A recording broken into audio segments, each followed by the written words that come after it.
what you want to do is you want to start off with a point A to start your cut and then get to a point B. Point A is actually starting up around their eyes, over here. Because what they have is they have a skull that kind of goes around, or their gill line and their skull kind of come up around here. Now, because flounder is a flat fish, it's going to be kind of odd. They're little monsters. They have their eyes on one side, and they start off as round fish, but then start to flatten out. So what we're going to do is we're just going to follow around the top of the head using the belly of the knife. There's never any reason to stab anything.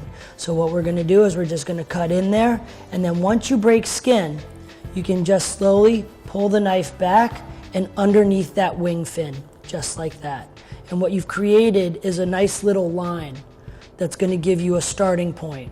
The second part we want to do is we want to come down to the tail. Right where the fin ends, you can see the fins up along the top and the bottom are going to come right down to the end of the tail and just give that a clean cut. Now what we have is our point A and point B.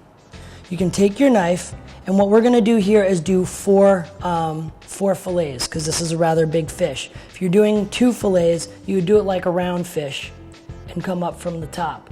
But because this is a pretty big one, we're going to start by drawing a line, not cutting anything, but drawing a line from its nose to point A. And we're pretty much in the center of the fish. I can now then take the knife and again, just saw back and forth until you get a line, until you break skin, and then take the knife and pull back. Now, a lot of the time you should make sure that your fish is scaled. If not, some of the little ones like flounder, they tend to have little small scales. Just be careful when drawing that line, because what happens is you'll get buildup on the back of the knife, which can slip. So you always want to make sure you have a little rag on hand and be able to just clear that right away, because you don't want to get cut if the knife slips.